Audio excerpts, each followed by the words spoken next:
आनंदपुर पौर परिषद अंतर्गत 3 number ward पार्श्वर अवस्थित श्री श्री पंचमुखी सिद्ध हनुमान द्वितीय वार्षिक प्रतिष्ठा उत्सव गत 15 तारिख आरंभ होइछि। 16 तारिख प्रत्युषर शताधिक महिला और पुरुषों द्वारा पुण्यतया बैतरणी नदी कलश द्वारा पानी अणा जाई मंदिर में रखा जाइतिबा बेले पूजकों द्वारा सूर्य पूजा गो पूजा सह पंचकर्म अग्निस्थापन करा जाई यज्ञ आरंभ करा जाइतिला।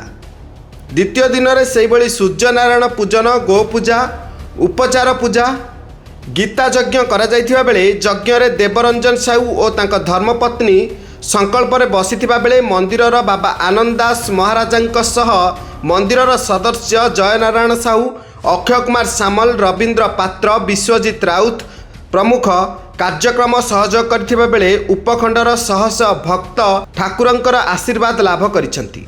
प्रतिदिन संध्यारे सांस्कृतिक कार्यक्रम सह प्रवचन अनुष्ठित होइछि। भक्तों निमंते मंदिर पक्षरु प्रसाद सेवन व्यवस्था करा जाइछि।